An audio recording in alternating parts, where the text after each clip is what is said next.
Olá, boa noite a todos.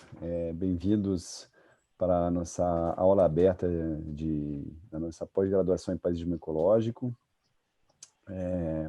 Já vou passar a palavra para a Cecília, mas só quero relembrar, né, que criamos essa pós-graduação em Paisagem Ecológico com a Cecília já há mais de 6 anos. Temos 6 departamentos da Universidade da PUC participando: engenharia, ciências sociais, biologia, geografia, arquitetura, urbanismo, direito, além de professores convidados de outras universidades nacionais e internacionais, né? Então, quem quiser mais informações, mais curiosidade de conhecer a pós-graduação, a gente vai passar durante a aula da Luciana algumas mensagens com os links principais para vocês poderem conhecer melhor nosso trabalho e aprender com essa pós-graduação. Muito obrigado, boa aula. Cecília, te passo a palavra. Oi, gente. Boa noite. É um prazer estar aqui mais uma vez, né? Recebendo dessa vez a Luciana Schenck, que é, além de uma paisagista, professora, pesquisadora, muito querida, também é uma amiga querida. Então, ela nos deu, né, essa honra de estar aqui hoje com a gente, né? É uma aula aberta da pós, que o Pierre acabou de falar. A gente está na 4ª turma, então a gente tem um histórico já que o Pierre falou, né, 6 anos de atuação aí, e agora nessa pós-online a gente também está inovando, né, enfim, com metodologias novas de aprendizado e realmente fazendo o aprendiz, né, ser o agente do seu aprendizado. Então, a gente tem facilitação, além de ter esses vários professores, vários departamentos, porque a gente não tem uma graduação, então a gente fez essa pós-graduação para suprir uma carência interdisciplinar, né? Então, a gente está aí com essa experiência online, que é uma experiência desafiadora, mas eu acho que está assim, bem interessante o que está acontecendo, né? Eu acho que estou assim, bastante animada com essa pós, né? Com essa oportunidade, né, que a gente criou de fazer essa pós online. Eu quero pedir para que todo mundo que esteja aqui com a gente, nossa, a gente já está com 97 pessoas, isso é muito bom. Eu queria muito que vocês colocassem o nome de vocês, a cidade de vocês, se der para colocar o contato, maravilha, e a instituição, né? Porque aí a gente fica com um registro no nosso chat também, uma memória, e a gente também tem um grupo no Telegram que a gente abriu para conversar com o pessoal que esteve com a gente durante 4 meses numa série de webinários que a gente promoveu, que foram 15 webinários diferentes, né, várias temáticas, que estão disponíveis no canal do YouTube da pós-graduação em Paisagismo Ecológico da PUC. Então, quem quiser se aprofundar, vai ser bem legal se vocês assistirem, porque tem lá assim, gente da pesada, né? E hoje nós temos aqui uma pessoa da pesada também, que vai falar de um tema que eu sou apaixonada, né? Eu sempre falo, quer dizer, eu acho que quem trabalha com isso não pode desconhecer ou não acabar se apaixonando pelo Olmsted e pelo McHarg também, né? Pelo trabalho deles. Estão pioneiros e, enfim, tão inovadores para os seus períodos, né? E tão inspiradores para o nosso momento, né? De tantos desafios que nós temos. Então, eu acho que eu vou passar a palavra para Luciana, ela vai se apresentar, que eu acho que vai fazer melhor do que eu, e aí ela vai fazer a apresentação dela e depois a gente vai ter uma conversa, vamos responder perguntas, por favor, coloquem perguntas no chat, já, comentários e tal, a gente vai ficar compilando isso, e no final vai ter uma discussão em cima do que foi comentado por vocês no chat. A Anne Apetiello, que está aqui com a gente, ela é nossa monitora, e ela vai dar uma cobertura aqui para mim hoje, porque o Pierre está pegando o avião para o Rio, que está em São Paulo no momento, então eu vou acabar, para não ficar aqui monólogo e depois diálogo, a gente vai fazer uma triangulação com a Anne também, o Pierre vai ficar com a gente, mas ele vai ficar só, acho que no áudio, né, por causa do barulho do aeroporto.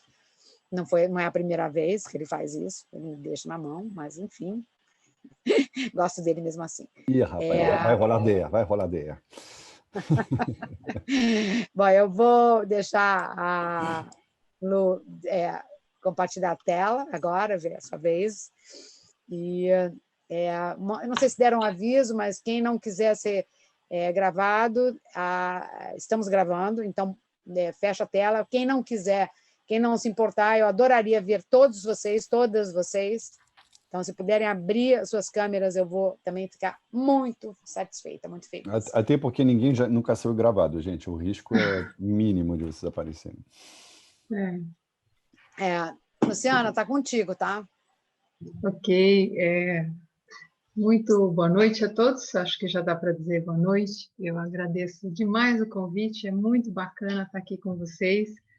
Achei essa adesão, de fato, emocionante, num tempo em que a gente está tão doído, né? Tanta coisa tão difícil acontecendo, e aí nós podemos nos encontrar para falar sobre uma temática que, de fato, me encanta. Me encanta. Pelo que eu compreendi do curso, a abordagem é um pouquinho diferente, mas me parece que ela é também bastante importante. Eu sou arquiteta urbanista, formada pela FAUSP, na década de 80. Depois, já com o escritório fundado, chamado Estúdio Ilex, eu prestei outro vestibular e fiz filosofia, cursei filosofia, e eu costumo dizer que filosofia e arquitetura se encontram na paisagem.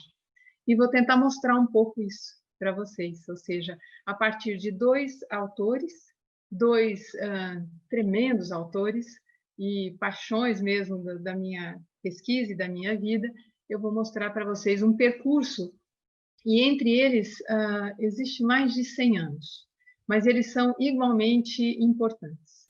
Então, eu vou compartilhar a tela aqui e começar essa história, a contar essa história para vocês. Vamos lá. Bom, como Cecília disse, Frederick Law Olmsted e Ian McHarg, pioneiros do desenho da paisagem. Meu nome, então, é Luciana, e eu dou aula aqui no Instituto de Arquitetura e Urbanismo da USP. Atualmente também ocupo o cargo de presidente da ABAP, Associação Brasileira de Arquitetos Paisagistas, mas eu acho que a minha questão fundamental eu sou uma pessoa que estuda e projeta paisagem. Então, vamos lá. Deixa eu ver, eu só não estou conseguindo fazer ir para frente. Vamos ver aqui o que está acontecendo, Cecília.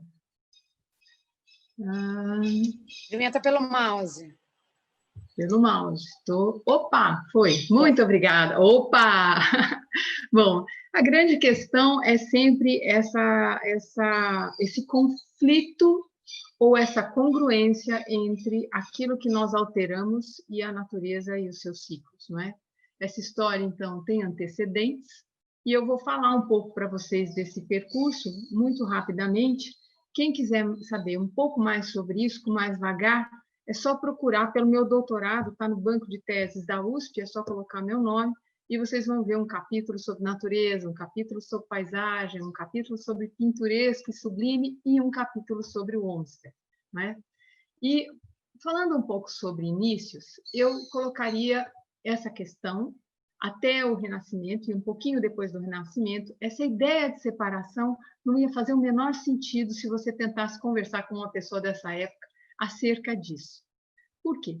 Porque todos os autores do Renascimento, todos os pensadores do Renascimento e projetadores, liam aquilo que a gente podia imaginar, ou seja, liam os clássicos. E para os clássicos, essa separação inexistia. toda a cultura clássica greco e romana. Vocês me perdoem essa questão de estar um pouco eurocêntrica a minha fala, é uma limitação na minha formação. Eu prometo que, se a vida me der tempo, eu gostaria muito de chegar no Oriente. Mas, por agora, eu estou fazendo um recorte para vocês que tem essa pegada eurocêntrica. Então, na cultura clássica, a ideia de cisão, de separação entre o que é natureza e o que é cultura, entre o que é natureza e o que é artifício, não faz sentido. Se você, por exemplo, lesse Cícero, que é um cara do 1º século, ele diria que todas as pontes romanas, todas as estradas romanas, eram, sim, segunda natureza. Olha que interessante isso, como tudo é uma questão de perspectiva. Só que enquanto eles estão lendo os clássicos, que estão falando, por exemplo, sobre esse livro em especial, né? Vai falar sobre a história natural. A gente podia ter trazido aqui Lucrécio, Ovídio, vários escritores, eles estão falando sobre essa natureza, só que as pessoas estão lendo isso, só que vivendo em cidades com esse aspecto. Então, vocês estão vendo aqui a questão da arborização ou da presença dos rios, não é uma coisa tão visível. Essa é uma cidade de Siena. Os rios foram sendo canalizados já a essa época, não é? E quando eu penso numa natureza mais naturalizada ou mais vegetada, ela vai estar fora da cidade. Então, aqui vocês estão vendo uma morfologia, não é? Um lugar onde a praça é o espaço livre e fora da cidade, no jardim, um lugar de elite, sem dúvida nenhuma, um lugar do privilégio, lá existem os jardins. E esses jardins, eles são, no Renascimento, colocados com algumas questões fundamentais para o seu projeto. Esses caras leem muito retórica e fazem algumas traduções de preceptivas, ou seja, como é que as partes desse jardim devem ser. O bosco, ou a parte mais vegetada e naturalizada, segue com um eixo de água que sempre está pendente, né? Ou seja, a força da água é um desvio de canal que faz toda a sua festa, toda a sua narrativa pelo seu jardim e termina, então, numa parte onde a topiária, a poda mais severa, desenha nos arbustos, em geral buxos, essa quase tapeçaria. E a água vai estar aqui, então, nesses tanques. Uma imagem desse lugar exatamente, olha, isso aqui é uma cordonata, uma rampa com degraus, que a BNT não nos permite fazer mais hoje, mas a gente tem nesses jardins, é muito bonito, e a água corre aqui pelo meio. Aqui, ela passa dentro de uma mesa, onde se põe o vinho para se resfriar. Então, vocês veem que esse lugar do privilégio não tem nada a ver com a ideia, por exemplo, que o Olmsted vai defender fortemente, que é aquela do parque nas cidades. Eu estou vendo, então, uma separação. O parque é um lugar, é um edílio, é um lugar, de fato, de encontro com a natureza tem um lugar nesse renascimento, um lugar onde se cese a alma. Então, essa ideia que a gente tem de que a natureza é um lugar de conforto, um lugar onde a gente vai, de algum modo, se encontrar, não é? Consigo mesmo e com a própria natureza, é uma ideia clássica. Está na nossa cultura hoje em dia, tomar banho de chapéu e ver uma cachoeira, mas essa ideia é muito antiga, com A maiúsculo. Tá? Um dos filósofos que é o responsável por essa cisão é René Descartes. Essa cisão é aquele famoso penso, logo existo, que todo mundo sabe de algum modo porque estudou para o vestibular. Mas o que significa isso? Na filosofia, quando a gente começa o curso de filosofia, a gente começa pelo Descartes. Por quê? Porque ele instala o par sujeito-objeto. Ele diz, penso, logo existo, tudo que está em volta de mim pode ser falso e um pouco Matrix, não é? Esse pensamento, mas a realidade é que, ao fazê-lo, ele objetiva o mundo. E a natureza também vai ser objetivada nesse movimento. Ao objetivar a natureza, ela vai se tornar crescentemente, até o século XIX, um objeto, até ela se tornar recurso econômico, por exemplo. Todo esse processo começa aqui, no século XVII. Mas como tudo é bastante dialético, ou seja, tudo que é carrega consigo aquilo que não é, a questão com René Descartes é que quase ao mesmo tempo vai surgir as rugosidades, as pessoas que de algum modo, e outros filósofos, que vão defender algo diferente. Eu já volto aqui, mas eu queria mostrar para vocês o que está acontecendo nos jardins nesse período. O jardim desse século XVII é o jardim francês, completamente geométrico, não porque os franceses quisessem dominar o mundo. Quem queria dominar o mundo é o Luís XIV. Mas quando a gente lê a tratadística dos jardins franceses, a gente percebe que eles queriam uma coisa um pouco mais complexa. Eles diziam assim: Deus cumulou o homem, sua principal espécie, olha só, com a razão. A razão é geômetra. Deus é o grande relojoeiro. Então, quando eu, de fato, transformo a natureza desse modo, o que eu estou fazendo é extrair dela a sua verdade. Olha que construção mais complexa, parece uma caraminhola, mas vejam, é como se, ao fazer isso, eu estivesse retirando a natureza do seu estado selvático e estivesse colocando a razão geômetra nela. E, de fato, revelando a verdadeira natureza. Tem construções enormes sobre isso, lá no meu doutorado eu falo um pouco sobre isso, e um dia talvez a gente possa voltar para falar especificamente dessas construções. Aqui, uma imagem desse jardim de Versailles, lá no século XVII, o século dos franceses, onde a natureza ganha esse registro, né, bastante geométrico. Só que olha que interessante, ao mesmo tempo que eu tenho isso no jardim, o Luís XIV olha para a sua parede e vê Claude Lorrain. Ou seja, a arte antecipa uma mudança de gosto que acontecerá no século XVIII somente.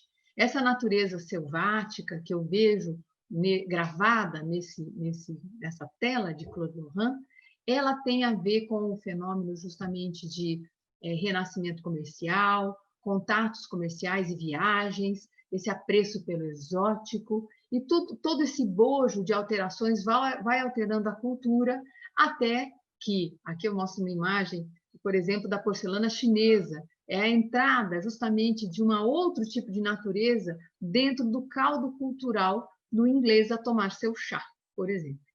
E tudo isso vai acontecer dentro desse espectro que caminha do século XVII para o século XVIII. No século XVIII, eu tenho uma voz dissonante dentro de todas essas questões relacionadas a um crescente processo de racionalização do mundo, é a voz do Rousseau. O mesmo cara que vai escrever Contrato Social, que é a base da nossa democracia, também vai fazer uma defesa de uma compreensão da natureza que não passa sequer pelas palavras. É uma construção lindíssima. Ele diz: eu não preciso definir estas coisas, porque a natureza fala em mim e fala sem palavras. Então, vocês vejam que várias coisas que a gente referenda ou repercute hoje, de fato, são muito anteriores. E esse processo de exegese, ou seja, de busca na história desses índices, desses contatos, ela é bastante interessante. Primeiro de tudo, porque a gente aprende que a gente não está inventando uma roda, que a gente está, de fato, atualizando certas questões, não é? Outro, agora, uma cultura que é a cultura mater dessa história toda é a cultura alemã. Não é à toa que hoje em dia, em Berlim, os pingos de chuva não ficam andando pela cidade. Os pingos, assim, o horizonte é que os pingos de chuva percolem no lugar onde eles caíram. O que eu estou dizendo e o que isso tem a ver com esse filósofo? Esse Schiller tem um livro lindíssimo que se chama A Educação Estética do Homem, e que ele vai falar sobre cultura, sobre artifício. E Schelling é outro filósofo também, médico, alemão, que vai ter toda uma filosofia, Naturphilosophie, para falar sobre essa natureza que agora ganha esses ares de romantismo. A gente aprendeu isso na escola como romantismo. Mas isso é muito maior, é um movimento muito interessante que vai, de algum modo, tornar essa natureza, por exemplo, que era fruto de medo e de temor, algo admirável, algo sublime, não é? Por exemplo, faz parte desse grupo Humboldt, que é o cara que vai fundar a geografia. E ele, quando viaja para fazer suas expedições, leva sempre pintores, para que pintem nos lugares exatamente que estão acontecendo as viagens, para que as pessoas depois, nos museus ou nas suas casas, possam gozar dessas paisagens. Por quê? E aí ele faz uma crítica, nesse momento, à biologia, que nos seus livros mostra tudo dissecado, né? Tem os herbários, que são maravilhosos, mas também tem esse processo que tira do contexto aquela planta e tira o processo de associação entre as plantas. Para eles, a emoção da paisagem, que a pintura é capaz de traduzir, de gravar naquela imagem, é fundamental para os homens que não puderam fazer essa expedição ou essa viagem. A natureza, então, se torna um objeto de grande admiração, mesmo nas suas formas mais dramáticas. Aqui, um outro registro de fato, de empatia, de simpatia por essa natureza, então, vem sendo forjada durante todo esse século XVIII. Um dos países que mais repercute isso é justamente, eu vou mostrar essa imagem, depois volto para outra, a Inglaterra e todo o jardim inglês, que é tido como aquele que, de algum modo, deixou de podar as coisas e deixou as coisas serem mais naturalizadas, mas não se enganem, todo esse espaço é completamente projetado, não é? Mas tem um registro aqui de apreço por questões que também são base ou são existem dentro de toda um campo teórico, certo? Ou seja, não se faz simplesmente, existe toda uma tratadística para se produzir o jardim. Eu não coloquei aqui a do jardim francês, mas também, quem quiser mais, está lá no meu doutorado.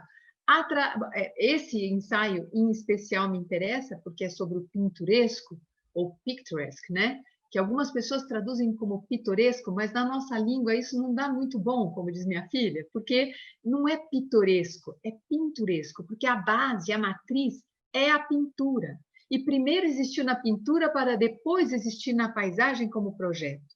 Primeiro existiu em Salvatore Rosa, em 1650, ou seja, ainda no século XVII, para depois existir em Stourhead, ou Stowe, ou todos esses jardins também da elite, dos nobres ingleses. Mas o que eu quero dizer com isso? Esse aspecto mais naturalizado, ele nos interessa porque várias questões começam a concorrer aqui. Mistura, surpresa, né? Percursos, um apreço pelo relevo. Não tem floração aqui, tem, na verdade, tons de verde, texturas, a passagem do tempo, através da ideia de um outono, as folhas ficando vermelhas, amareladas e caindo, um inverno de árvores só na sua galhada. Então, todas essas questões são importantes que eu ilumine aqui, porque o Olmsted vai ser um sujeito que vai desenhar pinturescamente. O seu traço é pinturesco. Por quê? Porque, por exemplo, na biblioteca dele, do tio dele originalmente, depois na dele, existe esse livro, esse ensaio. E todas as traduções vindas a partir da Inglaterra vão também acumular o Olmsted de um repertório sensacional. Essa entrada que eu fiz com vocês é só para mostrar que, bom, primeiro de tudo, que nada se cria do nada. E que é muito importante a gente percorrer esses caminhos que fazem com que a gente entenda como as criações se dão. Um momento que é importante para todos nós é o momento da industrialização em meados do século XIX. Por quê? Porque ele vai gerar esse processo de urbanização densa, tensa e insalubre, para lembrar o momento que a gente está vivendo. E as alternativas de como seriam as cidades são objeto de uma ciência nascente, ou seja, na viragem do 19 para o 20, eu tenho vários profissionais de diferentes campos pensando as alternativas de cidade, não é? Mas eu aqui vou iluminar as questões ligadas à paisagem, porque é elas que me interessam aqui conversar com vocês. A paisagem é muito triste, trabalho infantil, etc, etc. Cidades insalubres e nem um pouco arborizadas. As questões sanitárias as piores possíveis. Esgoto, água servida, um problemão, todos os tipos de doença, pode-se escolher morrer de cólera ou coisas afins. Olmsted nasce em 1822. Nasceu no ano da nossa República, da declaração da nossa independência, desculpe. A República viria bem depois. E ele tem uma formação singular. Ele é um daqueles filhos cujo pai, se não fosse muito paciente, esse pai de fato era muito paciente, o Olmsted tem tudo muito escrito, os papers do Olmsted são pródigos. Ele descreve muito do que aconteceu na vida dele, troca cartas com muita gente. Então, ele é um plano de pesquisa delicioso para quem gosta de toda essa parte do backstage, né? E ele era, digamos assim, um filho problema, porque ele não se resolvia. Ele não resolvia o que ele ia ser. O pai era um comerciante abastado de vinhos e esse moço bate cabeça. Vai para um lado, vai para o outro, tenta começar aqui, tenta começar lá. Ele tem um irmão querido, mas caçula, que vai se formar em medicina em Yale e se casa com Mary Perkins, vai se tornar a esposa desse irmão, e eles leem juntos, em voz alta, Ruskin, Thoreau, Emerson. E para quem conhece um pouco desses autores, vocês estão falando com os pais americanos desse naturalismo conservacionista, preservacionista, ou seja, o caldo cultural da democracia americana é engendrado dentro de uma questão fundamental. A natureza me representa. A potência dessa natureza americana me faz americano, não é? Ruskin é inglês, é porque na verdade esse slide devia estar com esse aqui logo depois, para depois eu falar dos americanos. Mas de qualquer modo, trago aqui John Ruskin. A beleza dos livros de John Ruskin, bom, são muitas, mas eu vou iluminar uma coisa aqui. Ele diz assim, que os professores devem levar os seus alunos a campo, que se aprende mais na natureza do que nas carteiras. Não que ele seja um homem que queime livros, absolutamente, ele é um amador da cultura, só que ele está referendando uma questão que é muito antiga. De novo, os filósofos peripatéticos também tinham o seu modo de ensinar ligado a essas caminhadas. E desde muito tempo, desde o século XVIII, caminhar era algo importantíssimo na cultura inglesa. Ou seja, fazer longas caminhadas, passeios, depois vai dar em deriva, né? Mas agora, nesse período, é justamente algo que procura sequiosamente, com grande apreço, paisagens memoráveis. E essas paisagens vão criando esse sentido que a gente diz hoje de pertencimento, ele de fato está sendo engendrado nesse momento. Tá? Depois, uma outra vez, a gente fala sobre a ideia de país, paisagem, e o fato justamente da palavra paisagem ter o seu radical, a sua raiz, ligada à palavra país, não é? É um território. O turn point, ou seja, o momento de viragem, a revelação para Olmsted acontece quando ele faz uma viagem com o irmão para a Inglaterra. Ele queria há muito tempo conhecer a Inglaterra e justamente caminhar pela Inglaterra. Mas o ponto de perder o fôlego foi quando ele encontrou Birkenhead, esse parque que foi feito por Joseph Paxton e que tem, sem dúvida nenhuma, um traço pinturesco, surpresa, mistura, texturas, etc., etc. E, sem dúvida nenhuma, não passa desapercebido para o Olmsted, que está cercado de belas casas ao redor, ou seja, é um elemento urbano de valorização imobiliária. Mas aí ele tem um clique, ele diz assim, isso aqui pode significar o salvamento da cidade insalubre, que ele havia visto também nessa Londres. Né? Apenas, isso aqui é um trecho do meu doutorado, Walk and Talks of an American Farmer in England. Ele vai publicar um pequeno livro logo que ele voltar dessa viagem, né? E ele testemunhou um caminho de pura pobreza, passando por entre Liverpool e Londres. E o contraponto entre as imagens desse percurso e a dos parques fez crescer a convicção de que esses espaços são necessários para civilizar a vida urbana. Veja que ele não diz naturalizar a vida urbana, porque para ele a ideia de pessoa civilizada, de cívitas, é justamente a dívida que o município tem para com o seu cidadão, que é promover a cidade de parques. Calvevaux é o sócio dele, numa empreitada muito importante. A maior parte das pessoas conhece o Olmsted menos e conhece mais a sua obra master, que é o Central Park, em Nova York. Tá? O parque ele foi justamente realizado entre 57 e 58. Olmsted e Vaux vão explicar todas as suas intenções nesse parque. Eu queria que vocês prestassem atenção que cada quadradinho desse é um quarteirão de Nova York. Prestem atenção que uma coisa proposta e importante é que o antigo reservatório vai ser colocado ao lado dele o novo reservatório. Ou seja, a ideia de infraestrutura aqui está presente. A água que Manhattan vai tomar durante muitos anos está aqui. E ele vai vegetar toda essa área, que era um tremendo de um charco, era plana, plana, plana. Ele vai justamente alterar o relevo. Então, o Upper Park, ele vai fazer esse relevo através da terra que ele vai tirar desse lugar aqui. E então, o que eu posso dizer para vocês? O Central Park é fake, fake, fake, certo? Mas ele vai revelar um lugar importantíssimo, vai se revelar um lugar importantíssimo para a vida citatina. Eu tenho aqui algumas imagens que eu acho que talvez vocês nunca tenham visto, porque é raro que as pessoas, isso aqui é só uma narrativa do que eu vou falar agora. Ele usou um recurso que os arquitetos da paisagem lá do século XVIII tinham, que era representar a paisagem como ela era e depois pintar como ela seria, certo? Então, tinha um forte componente.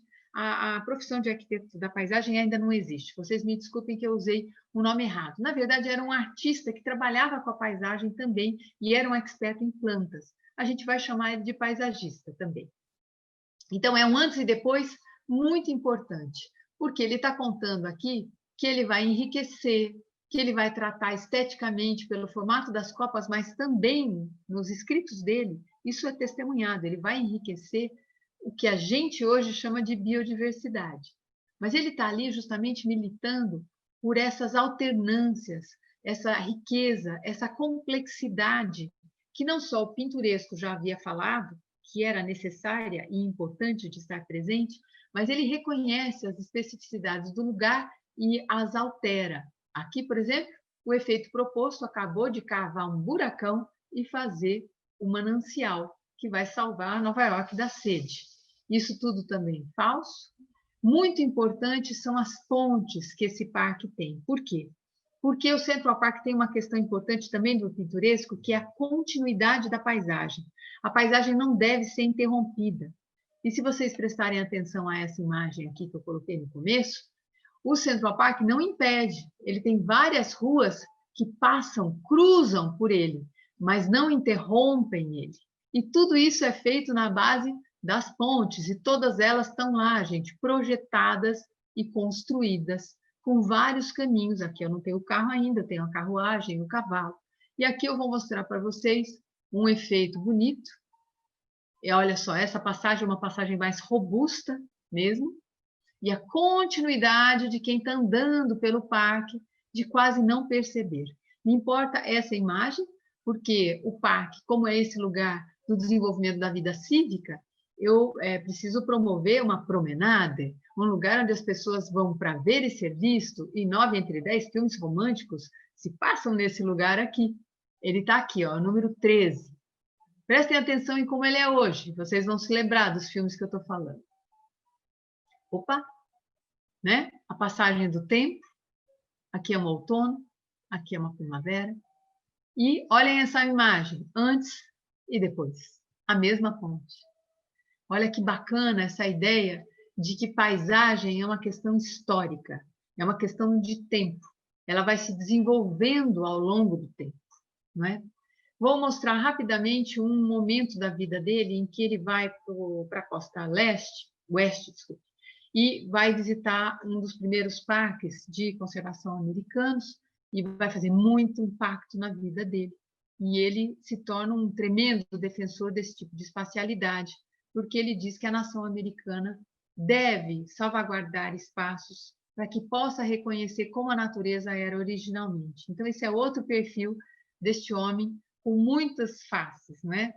No Brooklyn, ele vai desenvolver a ideia de sistema, que para nós é caríssima. O que significa isso?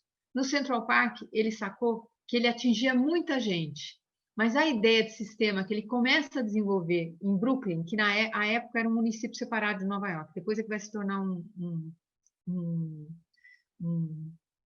uma parte de Nova York, né? Um bairro, né? O Prospect Park, ou esses dois parques que eu estou mostrando aqui, fazem parte de um sistema dentro da cidade. E agora ele está desenvolvendo as duas questões fundamentais do campo disciplinar da paisagem, da arquitetura da paisagem, que é justamente em Boston. Eu vou contar a história de Boston muito rapidamente, mas o importante é saber que Boston era um dos portos que estavam em franco desenvolvimento nos Estados Unidos, tinha um problema seríssimo de doenças, porque eles, como no Rio de Janeiro, eles desmontaram os morros, ou seja, tiraram a terra dos morros e aterraram os pântanos, e ao fazer isso, eles mexeram no regime de marés, e aí danou-se tudo. Porque o que aconteceu foi que a água servida, a água que estava suja, não conseguia ir embora com a maré. O que aconteceu? Graças ao bom Deus, chamaram o Olmsted e ele não construiu piscinões. Ele construiu um belo sistema de parques. Né? E o que eu tenho aqui? Uma imagem do Fens, que é uma das áreas de Boston. Plana, é um charco. A água para.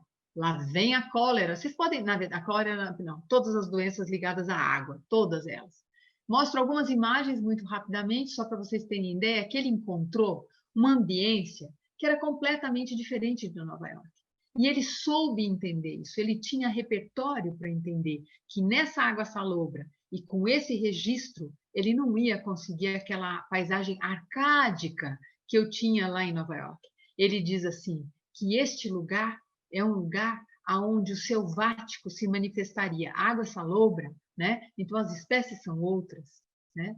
E o colar de esmeraldas é o grande projeto dele, porque aí ele desenvolveu a ideia de sistema com as duas questões fundamentais da prática profissional, que é salvaguardar as questões infraestruturais, trabalhar infraestruturalmente a partir de um sistema de parques e influir na vida social e cultural das pessoas.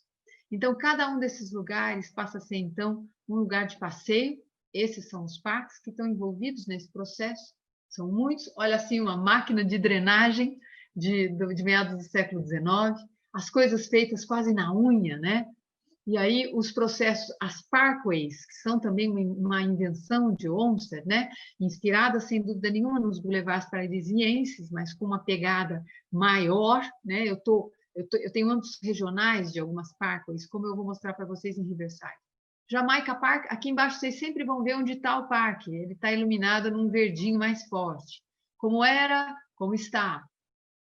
Agora, Moody River, e depois, olha lá, um parque linear nesse trecho aqui, olha que beleza, o conceito de parque linear, está aqui também, hoje, no mesmo lugar onde está o verdinho mais escuro aqui. Né? Back Bay, que é um bruta de um projeto 1879, infelizmente bastante assoreado. O corte da rua, ou seja, como a arborização urbana deve acontecer. Não é? A paisagem e um aguado, né? Ou seja, uma aquarela, uma vista de voo de pássaro desse parque que eu mostro para vocês o aspecto dele hoje. Né? Ou seja, essa ideia de que produzir um lugar como esse é fundamental em termos de saúde, de ambiente, de sociedade, de cultura e de paisagem nessa dimensão estética incrível que é ter um lugar como esse para viver. Em Chicago, ele consegue fazer uma urbanidade completa, em Riverside. Quando eu digo uma urbanidade completa, eu estou trabalhando as três tipologias básicas, que é o parque, a rua arborizada e a praça. Tá? Então, aqui ele consegue isso. Diz o professor Carlos Alberto Monteiro de Andrade, e não é que ele diz, a gente tem isso em alguns autores, principalmente no Dalcott. A ideia de que Ebenezer Howard, o cara do Cidade Jardim, esteve exatamente em Chicago nesse período. Então, a questão do contato nunca foi desfraudada, mas existe uma grande chance dele ter visto esse lugar, não é?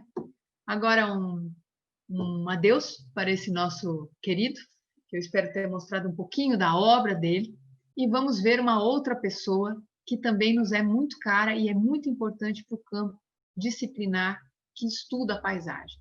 Ian McHarg tem uma história incrível. Ele é formado em artes plásticas, dá aula lá em Glasgow e tem uma tuberculose. Vai se tratar na Suíça e nesse momento, num sanatório, nesse momento ele resolve que ele não vai voltar para Glasgow, ele vai migrar para os Estados Unidos. Vai migrar para os Estados Unidos, vai se ligar à Penn University e vai escrever um livro revolucionário em 1969, Design with Nature. Ele é especial por quê? Porque o olhar deste sujeito nunca descuidou das qualidades que a paisagem tem enquanto experiência, certo? Ele vai se nutrir e se informar de tudo que o curso de Landscape Architecture tem lá na Penn University, né, na Universidade da Pensilvânia, e só que ele vai ter um olhar muito especial. E ele vai ser um inovador. Eu já vou mostrar por quê. Mas antes disso, vamos olhar um pouquinho esse livro. Nesse livro, ele está reiterando uma questão que já havia nascido, como eu mostrei para vocês, junto com o processo do par sujeito-objeto nascendo, um pouquinho depois, um século depois, já tem gente dizendo não dá para separar. As coisas são juntas. Aí são os românticos alemães, certo? Então, o tempo inteiro a gente viveu, na nossa cultura, essa dicotomia entre o time que diz a natureza é um objeto, é um recurso, eu tecnicamente resolvo, e uma turma que diz é preciso construir junto com os pulsos da natureza. Tá? Ele faz uma fala muito forte sobre essa questão da cidade e do campo, das benesses e do malefício de uma coisa e de outra. Pergunta-se o que a gente está fazendo com as nossas cidades e com o nosso processo de desenvolvimento, isso em 69, não é? E diz, afirma ou desvenda o método ecológico. Naturalmente, a ecologia, que já é uma ciência que já está até velhinha nesse período, ela está sendo transposta para outros campos, não é? O que ele vai fazer? Ele vai articular as questões da ecologia para o campo do planejamento. Fazendo o quê? Observando as questões da ecologia. Então, observando as questões do mar, ele vai falar sobre esse processo de povoamento, não é? Quem é que povoa, a questão das dunas, esse movimento que a natureza tem de sendo resiliente, ela se recuperar, se adaptar, por exemplo, de um desastre qualquer, ou simplesmente seguir a sua lógica, as dunas móveis e esse processo de povoamento da vegetação. Tudo está no livro, e também essa ideia de que nós construímos o conflito. O nosso processo de ocupação é cego e muitas vezes ocupa aquilo que não deveria ser ocupado, não é? Um pouco mais de cuidado nos fará construir um processo de congruência. E o livro descreve uma metodologia que à época de fato foi revolucionária, tão revolucionária quanto o Olmsted perceber que se a gente tratar as coisas sistemicamente, a gente dá um pulo do gato na questão de projeto, a partir do sistema de parques, do sistema de espaços livres, porque ele também articula as parkways, né, as ruas arborizadas e as praças, o Ian McHarg vai ter nas questões da computação, que está nascente nessa época, né? O homem vai chegar na Lua no ano seguinte, então as tecnologias estão se desenvolvendo bastante rapidamente, e ele enche salas inteiras para ter computadores que são capazes de gerar essas imagens, tá? E a questão toda é pensar processos de desenvolvimento cruzando cartografias até achar isso que nesse slide está escrito como suitable map, né? Um mapa de aptidão. Cruzando as cartografias, deve emergir as áreas que são frágeis e não devem ser ocupadas, e as áreas que não são frágeis e podem ser ocupadas. Então, se a gente usar esse tipo de técnica, de metodologia, possivelmente a gente conflite menos e desenvolva melhor, certo? Então, eu coloquei aqui o nome de 3 pessoas que, de algum modo, são tremendas devedoras do próprio Ian McHarg, declaradamente, né? A professora Nina Spear, com seu livro Jardim de Granito, que é o único dela que está traduzido em português, que é um incrível livro. O Michael Hook, infelizmente já falecido, que tem um livro lindo que se chama Natureza e Cidade, e o Richard Foreman, que é um clássico, como diz o outro, né? Dessa questão das redes que se ligam a manchas e se ligam a esse mosaico, né? que a paisagem tem. Vou mostrar muito rapidamente um processo de planejamento desse lugar. Ele vai juntar mapas de geologia, mapas de fisiografia, mapas de hidrologia, não só a água de superfície, mas as águas por exemplo, aquífero, vai unir questões de solo, vai colocar associações de planta ou presenças de planta, também presença de vida selvagem, também problemas de água. Vejam que isso aqui já é uma cartografia crítica, não é cartografia de geografia física pura e simplesmente, não é? Tem já no trabalho do McHargue um cuidado incrível para já produzir, antes da cartografia final, essas ponderações que já são possíveis de serem obtidas a partir da computação, dos dados computacionais. Eu adoro essa cartografia. Sabe o que ela é? Ela é uma cartografia que tem dados de cultura, dados históricos, vistas excepcionais, ou seja, tem aqui um componente cultural e subjetivo que ultrapassa qualquer visada eminentemente técnica, certo? Então, prestar atenção que aquele sujeito que teve uma formação em artes plásticas não deixou ele para trás. O olhar dele está acumulado dessa perspectiva. E isso importa. Por quê? Porque se a gente quiser desenvolver as questões de paisagem, a gente deve também valorá-la, certo? E como é que os valores vêm? Como é que a gente constrói os valores? Tem várias entradas. A entrada ecológica é uma, as entradas sociais são outras, as entradas estéticas são outras, as culturais de apropriação e tal, que não são estritamente estéticas, são outras ainda. De fato, Mark Besser é que tem razão. A paisagem tem várias portas. O que a gente precisa é abrir todas elas para nós nos encontrarmos. É isso. Os recursos minerais são outra cartografia fundamental. Não adianta você colocar uma cidade em cima de uma jazida, de uma coisa que tem valor. Lascou-se a cidade e as pessoas também. Declividade, outra coisa fundamental, né? E agora nós vamos ver uma imagem que é a imagem das aptidões intrínsecas, ou o mapa das aptidões, aonde a gente deve ocupar. Por exemplo, com a agricultura. Essas são as áreas adequadas para a agricultura. Quanto mais clarinho, mais adequado será. As áreas adequadas para as florestas, certo? Ou seja, onde é que as florestas irão bem e deverão ir, porque se comunicam, por exemplo, com as áreas de aquífero. Onde é que estão as áreas adequadas para a recreação? Uma coisa não exclui a outra ainda. Nesse momento, ele está só colecionando uma cartografia crítica, né? Que diz onde é que é bom. Áreas adequadas para a ocupação urbana.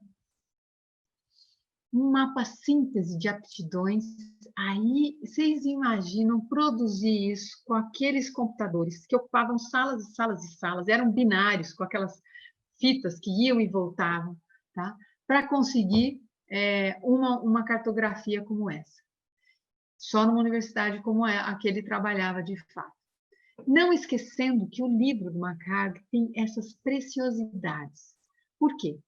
Porque além de fazer a cartografia, ele fazia aquilo que no exterior se chama multiscalarity, mas eu prefiro chamar de trânsito de escalas. Ele descia a escala e mostrava que cenários seriam esses e que forma isso a paisagem adquiriria uma vez que aquela aptidão fosse engendrada.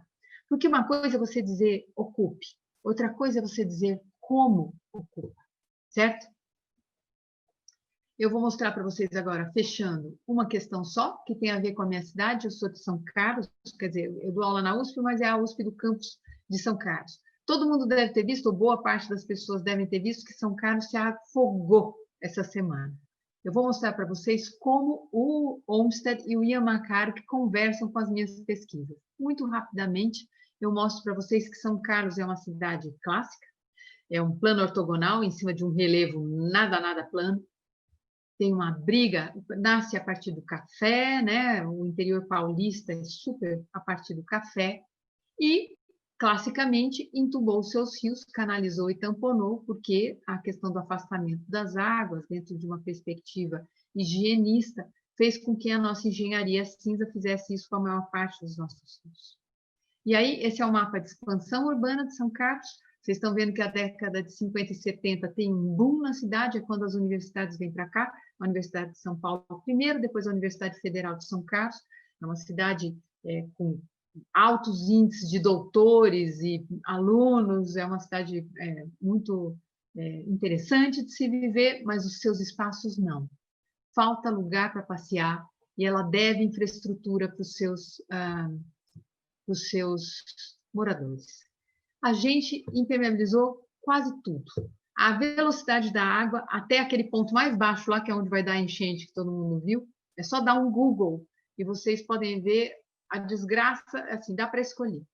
E aí eu mostro para vocês que é uma cidade riquíssima em presença hidrológica e que as enchentes são uma presença. Isso aqui é de 2015. Quando eu preparei a aula, ainda não tinha sido o desastre da sexta-feira.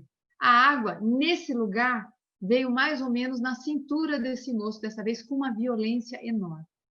Eu mostro para vocês, então, que isso vem sendo objeto de uma investigação que eu faço com os alunos na faculdade e que eu faço também nos grupos de pesquisa. A gente vai colecionando cartografias, que eu chamo de cartografias complexas.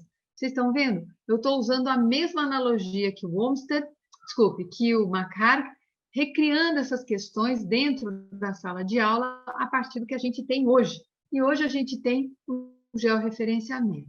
Essa planta é toda georreferenciada, aqui então já com o grupo de pesquisa a que eu pertenço, o GTPU, né, o grupo de parques de São Carlos. Aqui a gente tem aquilo que a gente pretende trabalhar sobre e dar uma resposta para a cidade. Isto aqui é um sistema que emergiu a partir de cartografia de campo legal, de questões de por exemplo, APP, áreas de reserva legal nas bordas da cidade, questões de praças que já estão demarcadas, que são públicas, parques que já são públicos, e tudo isso se cruza para a gente pensar alternativas. E o que a gente faz? A gente produz cenários, como esse, por exemplo. Eu vou mostrar onde é que está esse cenário. Esse cenário está nesse trechinho aqui. Ó. Tudo isso é feito a partir de muita pesquisa de dados, muito campo, muita fenomenologia. Eu vou mostrar muito rapidamente esse cenário, porque ele não é uma coisa para estar lá, exatamente. Ele é uma peça estratégica para o debate. Olha só, isso aqui é uma retenção. Com água, sem água, com água. Tá bom? Eu continuo caminhando, a questão das apropriações, a presença de um campinho que já está lá, do outro lado uma fachada ativa, lá no fundo córrego, e o PAC, para vocês verem esse motor de uma discussão participativa com a cidade. Vamos ver se agora a gente consegue conversar mais, depois de um desastre como que aconteceu, não? Obrigada, gente. Era isso.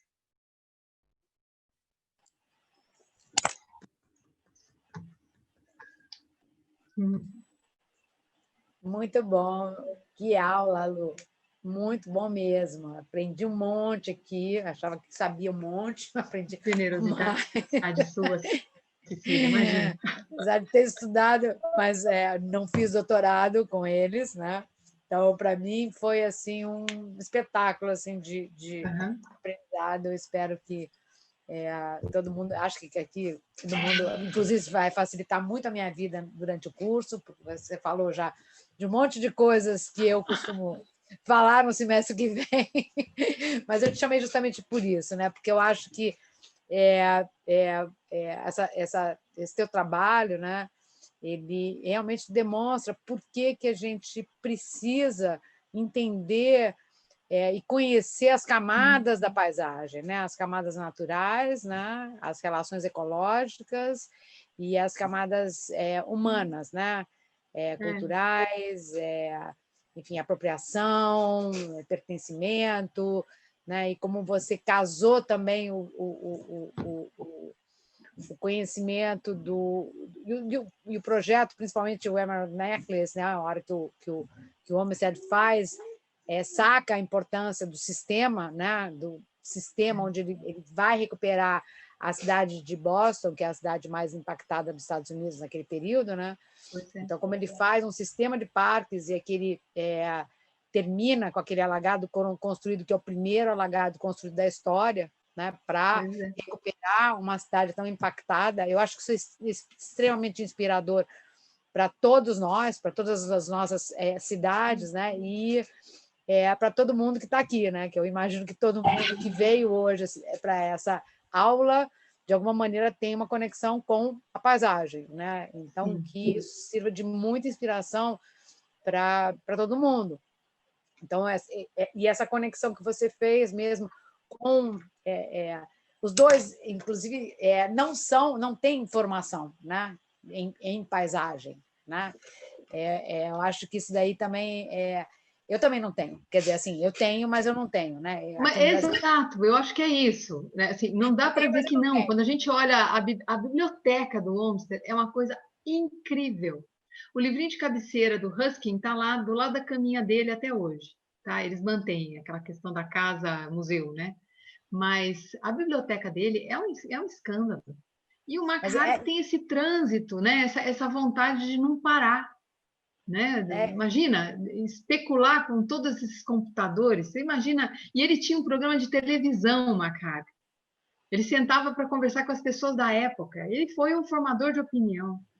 Muito bacana. É incrível. É justamente esse link, né, que você faz, né, com quase um século, né, do começo da atuação do Olmsted, né, para a hora do Design with Nature, né, que o McHarg sai com o Design with Nature. Então, faz esse link, né? Um faz a questão dos sistemas e o outro faz de baixo para cima. Pois é, sem descuidar de depois fazer também o desenho. É isso que é bacana, né? E como eles lançam essas sementes, né? Que estão frutificando até hoje, porque além da Spur, do Huff e do Forman, tem muita gente, né? Sim. Eu fiz esse rabinho disso. Né? Exato. Eu fiz esse rabinho de aula exatamente para mostrar que eu trabalho isso no campo disciplinar e trabalho isso para a cidade. São as minhas pesquisas de extensão. Né? A ideia é justamente de que a gente pode fazer isso sim nesse Brasil. E a gente tem uma chance, que são principalmente as cidades médias, as metrópoles são mais desafiadoras, mas as cidades médias ainda têm espaço para a gente conseguir acertar esse sistema de espaços livres. E todas as coisas que a gente pode colocar nesse sistema, né? Eu quero crer, de fato, que se a gente conseguir essa revolução, que é, antes de tudo, cultural, e eu acho que cada pessoa que está aqui tem essa perspectiva e tem que ser um propagador, não é? A gente tem que votar em pessoas que tenham esse compromisso, sabe? Assim, é uma questão. Eu brinco em todas as minhas falas que a paisagem é política. A paisagem é política, não é? Porque se a paisagem é política mesmo, porque ela representa um momento, quando você traz o jardim francês, você está num momento absolutista, né? Total. É a expressão de um tempo e espaço. Exatamente, ela não está descolada. E eu queria te fazer uma pergunta, né? À luz dessas múltiplas crises que a gente está enfrentando, né? No nosso contemporâneo, né? São múltiplas, né? E que estão trazendo esses impactos quase cotidianos para as cidades do mundo inteiro, não só para São Carlos ou para São Paulo, que eu sei que hoje ontem teve uma chuva terrível, hoje teve outra, e pelo que eu assisti aqui de onde eu moro, deve ter a serra em vários lugares deve ter ficado sob as águas. Eu já estou ouvindo de novo roncar, então deve estar vindo mais chuva, né? Então, eu queria saber, assim, como hoje, com essas crises todas, né, qual é o seu olhar, né, para se regenerar essas cidades que estão tão impermeabilizadas, como você mostrou lá, o centro de São Carlos, que é o centro da maior parte das cidades, não tem uma árvore, né? E aí você vê lá o vale totalmente impermeabilizado, né? Qual é esse caminho? Ainda mais, você tem o melhor secretário do meio ambiente que alguém pode querer ter, né? Que é o Tundizi, né? Que é uma das maiores atividades em água do mundo, não é nem só do Brasil. Só que é uma das pessoas mais adoráveis que eu já conheci também. Então, ele tá com mais de 80 anos e já anunciou que, apesar do prefeito ter sido reeleito, ele não vai continuar. Então, o nosso padrinho a gente perdeu, porque ele me fez, junto com Renata Bovo, que é uma professora da Federal, o GTPU, justamente esse grupo de parques, ele é o fado madrinho, digamos assim, desse grupo, porque nós somos fruto do CONDEMA, né, do Conselho de Meio Ambiente, e nós conseguimos operar, embora como pesquisa de extensão, nós temos um papel na cidade, um reconhecimento que agora está até se ampliando. Mas eu diria a você uma questão que até vi passar rapidinho no chat. Eu sou muito míope, eu não consigo ler exatamente o chat se eu não ficar acertando o meu multifocal aqui para conseguir ler. Então, quem quiser depois abrir o microfone e perguntar, ou vocês me passam a pergunta, o vice-prefeito eleito disse que a culpa era da chuva, né? Disso tudo que a gente viu. E eu vi uma pessoa dizendo que as chuvas não são terríveis. É um modo de expressão, não é? Então, vamos pensar um pouco. Nesse processo em que a gente culpabiliza a natureza daquilo que, de fato, é nossa parte de culpa, se for essa perspectiva, a gente está errando a premissa, não é? Ou seja, como eu disse, nós construímos o conflito. Esse conflito foi construído não por gente má, foi construída por um repertório, por um tempo e espaço. A cultura era essa. A gente não precisa demonizar pessoas no passado, porque, por exemplo, Saturnino de Brito vai construir os canais de Santos, e Santos vai deixar de morrer de febre amarela, cólera e outras coisas a mais, vários tipos de doença, mas, de qualquer modo, o modo de pensar o corpo de água naquela época era um modo da engenharia. O Olmsted é um cara que está nos Estados Unidos, e mesmo assim, essa turma vai perder a guerra, pelo menos por um tempo, ou a batalha, para a engenharia cinza. Porque a engenharia cinza ela é mais rápida de ser compreendida. Ela é mais... A obra vem, está licitada, custa tanto, põe o povo para trabalhar, daqui tanto tempo vai estar pronta. Você fazer uma obra como essa, em que você vai plantar as árvores, você tem que ter tempo. E então, antes de tudo, você precisa de uma revolução cultural. E alguns espaços exemplares. E, acima de tudo, políticas públicas. O que significa isso? Significa que a política de gestão ela vai durar o tempo que o prefeito durar. Só que a gente tem que conquistar algo que ultrapasse as gestões. É uma política de Estado. Por exemplo, a questão da arborização urbana. Eu estou envolvida com 3 rapazes, eu assim chamo, porque eles são mais jovens do que eu, mas muito animados, que são ligados à SBAL, que é a Sociedade de Arborização. Fiz uma live com eles agora há um tempo. Eles conseguiram arregimentar 500 autores e estão fazendo algo que começou como um manual de arborização urbana para o Brasil e hoje em dia já é uma coletânea de arborização urbana. Por que virou coletânea? Porque é muito mais do que um manual. Porque a gente conseguiu conquistar essa ideia de que as árvores estão plantadas em algum lugar, né? Na rua, nos parques, nas praças, formam um sistema, no periurbano, podem ser agrofloresta, tem um montão de coisa que tem a ver com os tais dos serviços ecossistêmicos que as árvores são capazes de promover. Mas eu acho que a árvore é, inclusive, mais do que um serviço ecossistêmico. A árvore é algo que tem... Eu sempre conto essa história para os meus alunos.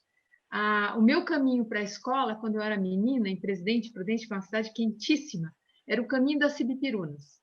E eu ficava trocando de calçada para perseguir a sombra, certo? Então, isso está na minha memória. Então, a árvore é também um elemento de memória, de afeto, né? No momento em que ela florescia, o chão se tornava um chão amarelo. Essas coisas, elas estão em mim e certamente estarão nas pessoas, se isso também for incentivado. Então, envolver os professores de geografia. Como eu disse, é uma política de Estado. Ela passa por várias camadas da nossa sociedade. Nós temos a nossa contribuição para dar, que é convencer as pessoas de que isso faz diferença, de que isso pode mudar a vida da gente. Com certeza, a gente que coloca as pessoas lá. Agora, nem sei, a gente tem, eu acho que o brasileiro tem escolhido bem mal, né? Então, o que você acha de... que a gente está falando aqui de... a sua fala hoje é muito, muito importante, porque trouxe reflexões assim muito mais profundas do que apenas o projeto do Emerald Necklace, do Central Park, ou os trabalhos do McCarthy, né? Mas toda essa relação que nós, como humanos, transformadores dessas paisagens, né? Para o bem e para o mal, né? Temos, né? É um papel assim, desde o início da nossa civilização, né? Quando a gente começou lá atrás, que o clima estabilizou, a gente começou a transformar as paisagens para poder ter, inclusive, a irrigação para a agricultura, que nasce lá, né? Lá naquele período, né? De, sei lá, 10 mil anos 10 mil atrás, anos. quando estabiliza, a gente começa e as cidades nascem 5 mil anos depois, né? Quando começa a ter acumulação de capital e tal. Então, assim... e a gente continua, né? E a gente se aglomerou. Hoje nós estamos quase 8 bilhões de pessoas nesse planetinha, que é o mesmo, né? E com governos que estão, assim, de alguma maneira, alguns estão se mexendo, né? Eu estou sentindo um movimento em países mais aculturados ou que têm a independência, porque a China está fazendo as cidades esponja, né? Para enfrentar esses momentos, os desafios de agora, né? Das mudanças climáticas. Do presente, né? Então, eles estão... A China hoje tem, dentro da sua Constituição, a civilização ecológica, né? Tem lá onde tem previsto realmente uma mudança de paradigma, e na China tudo vai ser muito rápido, né? Porque eles fazem, né? Porque lá não tem um problema de dar satisfação. Na cultura deles, a ordem eles fazem. Exatamente. Não, eles têm uma cultura que é assim, né? Não é que eles ficaram assim com o comunismo, né? Eles têm com uma Mao Tse Tung, não, já está.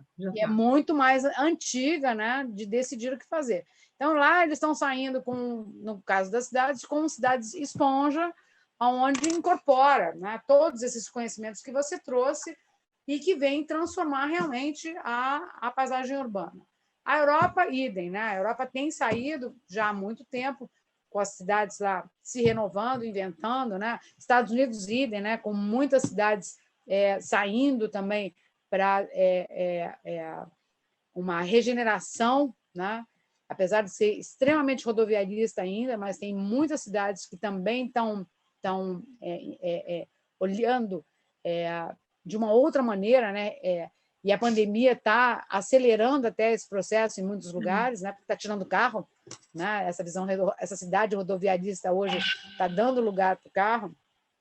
Então, eu acho que a gente está aí numa mudança de cultura muito forte. Acho que com a mudança do governo nos Estados Unidos, acho que muitas coisas deverão mudar também. E aqui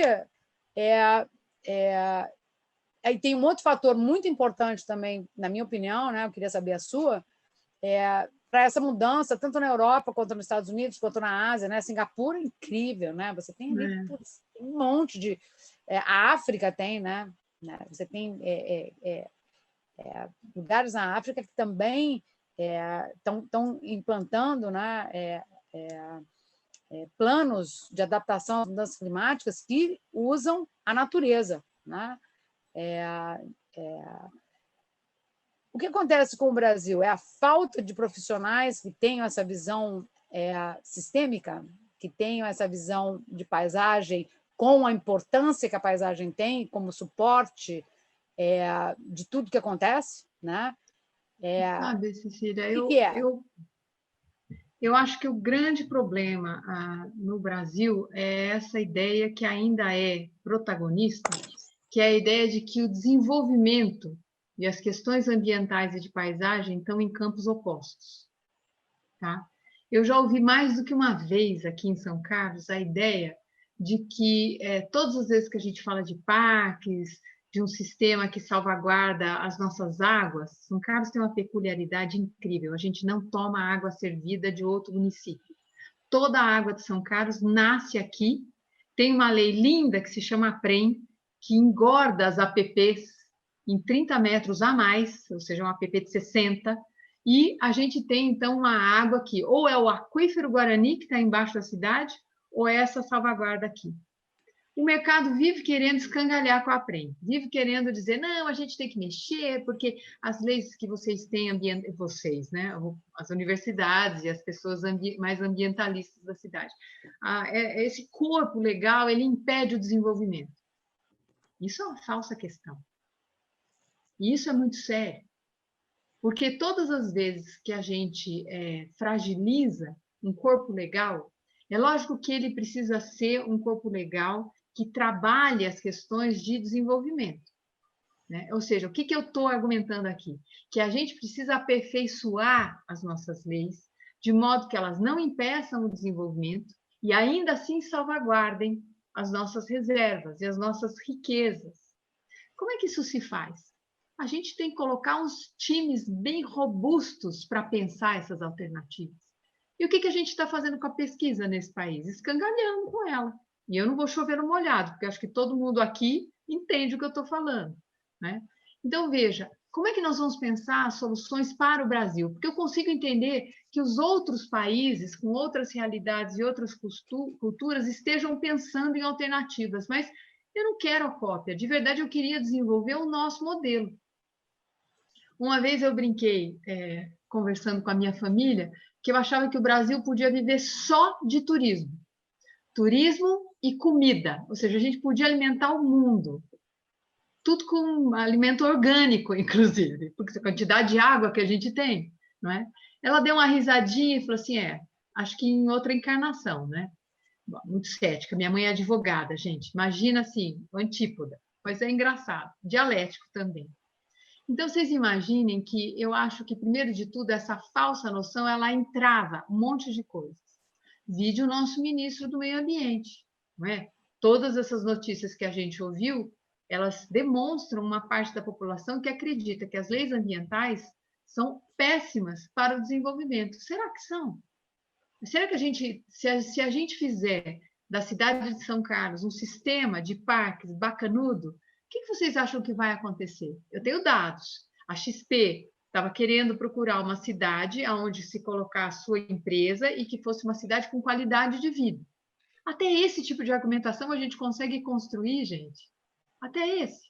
Mas esse daí é um argumento que já é usado nos Estados Unidos há muito tempo. A briga lá nos Estados Unidos, quando a Amazon disse que ia abrir uma nova sede na Costa Leste, começou uma guerra de várias cidades lá, mostrando qual era a qualidade de vida que ela teria para instalar a Amazon na Costa Leste, né? E Portland, Seattle, Chicago, Nova York, inúmeras cidades agora. Eu estou mais focada assim muito porque eu tenho mais contato lá com a costa. São Francisco, né? Elas são cidades que são cidades, todas elas são cidades biofílicas, são cidades onde a natureza está permeando todos os espaços. E elas atraem essas grandes empresas, né? As empresas do terceiro milênio, eu diria, né? As novas empresas. Mas né? qual é a essa nossa nova questão? Economia. Então, a nossa... aqui isso não é uma coisa nova. Aqui no Brasil só não faz isso porque ignora. Seul esverdeou a cidade inteira, né? Que era uma cidade tão inóspita quanto São Paulo. Eu estive lá na década de 90 e depois eu voltei para ver o Chongqing, uns 15 anos depois, e vi muito mais do que isso, né? Uma cidade que tirou carro, que abriu espaços, que tirou viaduto, abriu córrego. Então, a gente assim, tem modelos muito interessantes e tem comprovados, né? A gente pode fazer a nossa moda, né? Eu acho que o Brasil é gigantesco, então teria que ser, inclusive, a moda de cada cidade, né? Cada contexto que conta, cada cultura, né? Inclusive trazendo a cultura, que nem tem no Canadá, né? Canadá e Estados Unidos também, muito a cultura indígena, né? Os indígenas, a cultura tradicional, o conhecimento tradicional estava também, nos congressos que eu tive, assim, na mesma altura da ciência. Né? Sim. Então, e aqui a gente está na contramão, isso é fato. Né? É fato, mas tem um desafio a mais, um plus. A nossa desigualdade social. Sim, com certeza, assim, mas a nossa realidade é tapa na cara, é um fato.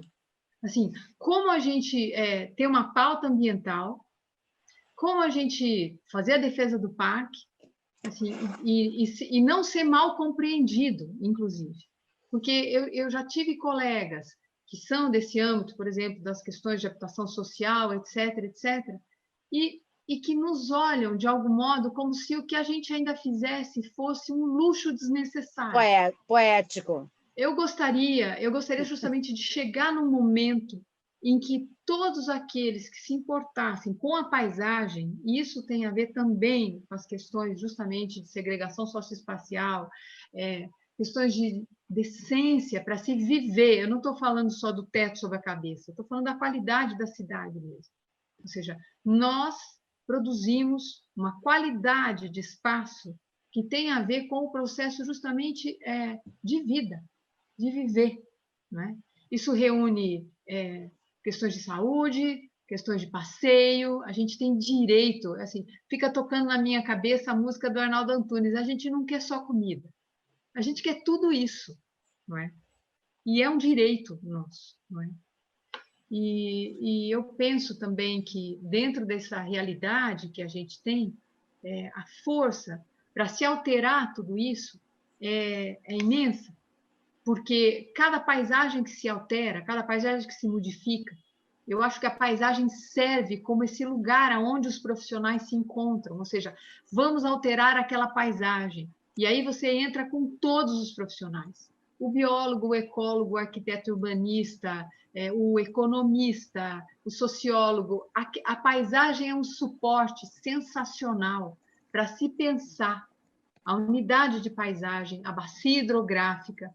Isso são unidades de planejamento na minha cabeça, não é? E é isso um pouco que a contribuição que a gente pode dar. Eu adoraria participar de um grupo multidisciplinar com essa pegada. Eu também. Aliás, bacia hidrográfica é a unidade ideal de planejamento, né? Pois é. Então, eu pedi para a Anne, que é a monitora da nossa turma, coletar umas perguntas, né? Ela está me fazendo um sinal aqui, eu estou vendo raios caírem aqui no meu entorno, e eu estou no meio do mato, no alto do morro, estou começando a ficar um pouco aflita. Mas, enfim, espero que não caia um raio por aqui, porque a gente já queimou tudo aqui algumas vezes. Anne, fala aí. Eu sei que tem perguntas que rolaram aqui, que você me passou, mas é que eu não quis interromper também, porque tem algumas... a discussão com a Luciana estava muito boa. Fala aí. É interessante ter uma pergunta aqui, que inicialmente até achei a questão de escala, né? Mas casa com o que a Luciana está falando agora. Né? Você acredita que as fossas de bananeira podem ser a solução para pequenas, médias e grandes cidades? Quer dizer, na verdade, a gente pode produzir comida, né? A gente não... É uma outra história, não é paisagem, mas pode ser também, né?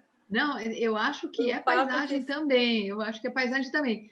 Eu acredito nas soluções complexas. Elas têm muitas camadas, compreendeu? Então, por exemplo, pensar as questões sanitárias, sem dúvida nenhuma, isso é uma ação na paisagem. Porque isso vai ter... O que é paisagem? Bom, paisagem é um montão de coisa, mas eu vou iluminar algumas questões aqui que são clássicas, né? A paisagem é uma experiência. Né? A paisagem é algo que você vive nela, mas a paisagem pode ser uma lembrança. Dependendo do campo que está lidando com essa palavra, a geografia fala de paisagem há muito tempo. E são lindos, inclusive os geógrafos, eles têm várias cepas, várias direções. Se você for ao Dardel, que é um cara quase contemporâneo do Merleau-Ponty, ele vai dizer que a paisagem é a experiência direta do real. Olha que frase mais forte, né? Paisagem é aquilo assim, sem filtro. É paisagem. Se você for para a francesada, Alain Roger, Beck, eles vão dizer exatamente o oposto. Eles vão dizer que paisagem é médiance, é aquilo que está entre. Então, o que é paisagem? É a relação que se estabelece entre a humanidade e a natureza. Então, a paisagem como relação, ela se expressa de várias formas. Então, isso é tão interessante, porque dependendo do grupo que você pega e o óculos que você põe, você vê a paisagem diferentemente, não é? Eu sei que, por exemplo, o óculos da Cecília tem algumas questões, e eu acho muito bacana. Quando eu li o livro dela, fiquei fã. Falei, olha só, é um jeito de olhar a paisagem, né? Mas o que é mais interessante disso é que ela é complexa o suficiente para aportar vários olhares, vários óculos, né? E é por isso que a gente está aqui hoje. Exatamente, acho que é isso. E qual mais pergunta tem aí, Ania? Vamos lá. Na verdade, foi até um comentário, né? Que os projetos que poderiam... São os projetos das charretes, né? De cada um, tá todo mundo fazendo, produzindo junto, e buscando a infraestrutura verde. Na verdade, ela colocou o jardim de chuva, a biovaleta, enfim, então, na verdade, esse pacote, né, da infraestrutura verde, trabalhando com a própria população, né? Então, que produz a paisagem. Me interessa muito saber como essas coisas estão no espaço, porque elas alteram a experiência de paisagem. Então, vocês vejam, eu acho que uma coisa é você ter um cardápio de possibilidades, né? Jardins, valetas, isso, aquilo outro. Como isso se apresenta, como isso se revela através de um projeto, me interessa particularmente, certo? Porque, de novo, não é do mesmo jeito um paralelo grosseiro com a engenharia cinza. O cara que pensa em vazão, um engenheiro hidráulico, ele pensa em vazão, ele faz um cálculo de vazão, ele olha lá quais são os índices, né, de chuva, e ele faz um cálculo de vazão e ele faz um piscinão, por exemplo. Mas os piscinões não me interessam. Eu perdi a oportunidade de fazer uma lagoa de retenção e um parque em volta dessa lagoa e ter um montão de coisa a mais. Então, assim, mas eu vou não gostar do engenheiro? Muito pelo contrário. Eu quero chamar ele para o nosso lado, para ele fazer esses cálculos e a gente poder, então, trocar figurinha. A gente pode negociar, eu não quero parar toda a água aqui, vamos parar um pouco antes e criar um sistema. Se o sujeito for arejado, é isso que interessa. E sabe que eu queria responder uma pergunta que eu consegui ler? A Ana Luísa, eu acho que era o nome dela, me perguntou o que eu acho do Parque Elevado do Minhocão. E eu queria responder essa pergunta. Porque o meu mestrado... Tem do Vale do Anhangabaú também, viu? São dois aqui. Só lembrando que a gente já está quase no final. Quase no final. Eu vou falar quase muito rapidamente. Então, essa daí é assim... não, pode comentar, mas é assim, o último comentário, tá? Eu quero saber sua resposta também. Tá, então, o meu mestrado foi sobre o Minhocão, só que na época as coisas não eram tão digitais e eu não chamava Schenck, meu nome acabava no Martins, Luciana Bongiovanni Martins. Está lá na biblioteca da FAO, ainda é físico, parece que agora eles vão virar tudo online também. E quando eu fiz a minha pesquisa, quem me orientou foi a professora Lucrécia D'Alessio Ferrara, e à época eu tinha participado junto com ela, fiz meu IC-FAPESP naquele livro que se chama Olhar Periférico.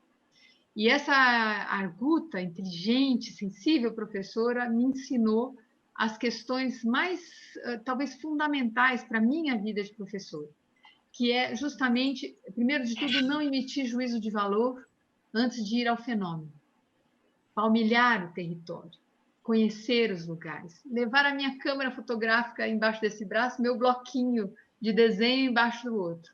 E eu passei muito tempo naquele lugar. Eu não imaginava que o Minhocão pudesse virar o que ele virou. E eu tinha sido aluna de, sei lá, Paulo Mendes da Rocha, que dizia que o Minhocão era uma excrescência, que tinha que ir para o chão. E os arquitetos, de algum modo geral, referendavam a mesma questão. Só que o Minhocão tinha uma questão na minha vida. Eu tinha morado muito pertinho dali, na Rua Tupi, durante toda a minha primeiríssima infância. E eu vi a sombra dele crescer. Eu me lembro disso, porque eu brincava na Praça Marechal Deodoro. Então, tinha várias questões empilhadas, e quando quando eu fui escrever o mestrado, eu, na verdade, fiz uma análise sobre o quanto ele representava um modo de pensar a cidade. Um modo de pensar a cidade pautado nas questões de circular, no protagonismo do carro, tudo isso que a gente, hoje em dia, em urbanismo, ou como cidadão, critica, né? Protagonismo do carro, nem o transporte coletivo anda naquele lugar, não é? Ele liga a leste-oeste do jeito mais rápido, uma linha reta, e de preferência elevada para não ter nem semáforo, certo? Mas que problema ele veio resolver? Será que ele resolveu? E era impressionante o quanto ele entrava na casa das pessoas. E eu fiz um levantamento de todo o arquivo morto, eu fui olhar como ele foi construído. Então, é assim, tem toda uma questão do discurso da competência. Ele era o símbolo da modernidade. Por isso eu fiquei um pouco triste quando trocaram o nome dele de Elevado Costa e Silva para João Goulart, porque eu achei que Elevado Costa e Silva representava mais do que ele era, né? No sentido de que o João Goulart, pobrezinho, ele foi um presidente deposto, não é? E o Costa e Silva era um presidente militar. Era o símbolo da nossa ditadura, não é? E, de algum modo, tiveram até outros piores, mas, de qualquer modo, a questão que está aqui na tela, em pauta, é a gente resolver um problema com um discurso de competência baseado num símbolo do progresso. Ele era vendido como um símbolo de progresso nas manchetes de jornal. O meu primeiro capítulo do mestrado, eu faço uma trama entre o oficial e o oficioso. Eu fui pegando todos os... Eu li os estados de São Paulo de 66 a 70. Passei 6 meses dentro do arquivo municipal, pegando as manchetes, né? Para escrever essa história contada pela voz da época. Bom, foi divertido, os mestrados podiam ser feitos em 4 anos, é completamente diferente de hoje em dia, né? Mas é isso. Hoje em dia o Minhocão se transformou, é outro lugar, não é? É uma revolução. De fato, eu acho que está tudo está diferente e eu espero que essa diferença faça a diferença na vida da gente para o futuro em relação aos espaços livres.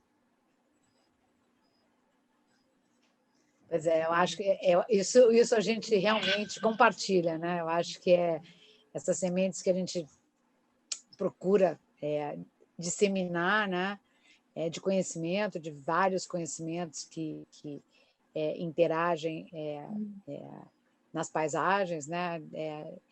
Enfim, e assim, ter você aqui hoje foi uma preciosidade. Acho que é um olhar brasileiro assim em cima do americano, né? E o McCarthy era escocês, né? Exato. Escocês. Grã-Bretanha. Então, escocês, mas todos terminaram nos Estados Unidos. Então, esse olhar americanófilo, né, da paisagem pela lente de uma brasileira, né, de uma pesquisadora brasileira. Então, foi assim de uma riqueza enorme. Acho que você assim trouxe acho que assim muitas reflexões também, né, com os filósofos, né, onde você coloca a filosofia encontrando, né, tudo se encontra na paisagem, que eu acho que tudo se encontra na paisagem mesmo, que é o suporte da vida, né? Então, sem a vegetação a gente não tem água, sem água a gente não existiria.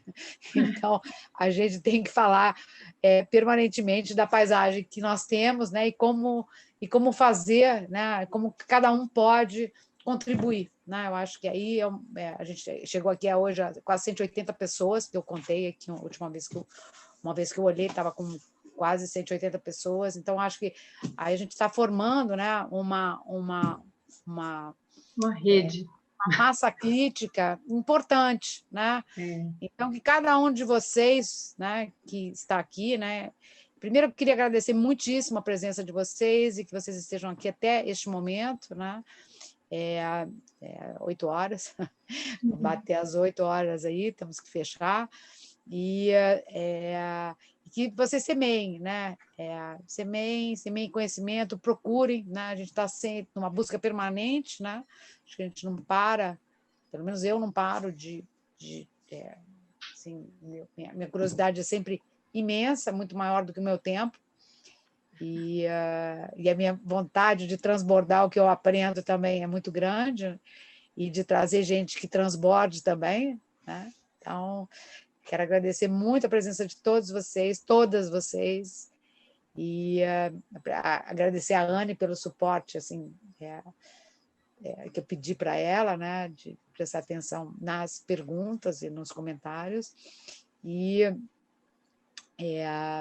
agradecer para você, a você, Luciana, especialmente, assim, a sua generosidade em estar aqui compartilhando com a gente, e espero que você possa voltar, né? Voltar para dar continuidade aí em mais discussões, enfim, em algum debate que a gente possa criar aí mais para frente também, né? Muito, muito obrigada. Eu é que Quer agradeço. dar a última palavra? Pode falar. Não, eu vou agradecer. Agradecer poder estar aqui com vocês, agradecer poder me manifestar, contar um pouco disso tudo que me encanta, tentar fazer com que mais pessoas, de fato, se dediquem a isso que é mais do que apenas um conhecimento científico. De fato, eu acho que é um conhecimento que pode fazer a revolução. É isso. Tá bom?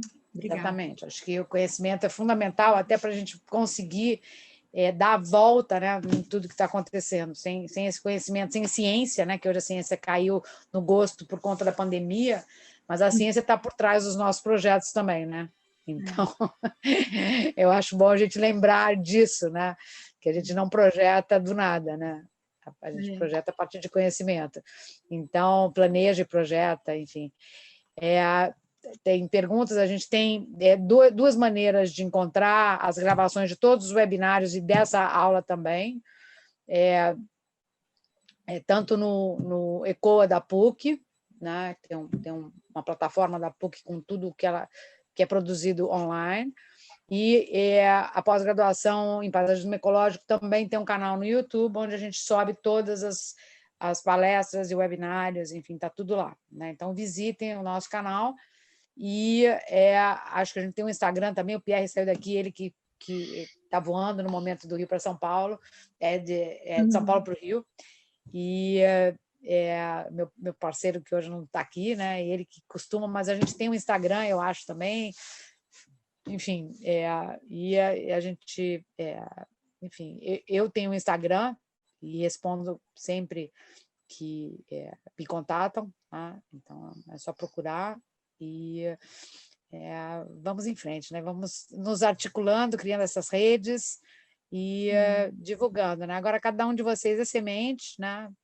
Mais semente aí desbrochando, e é isso. Muito obrigada e até a próxima. E eu queria agradecer muito a turma da pós-graduação que veio assistir, obviamente, a aula dela.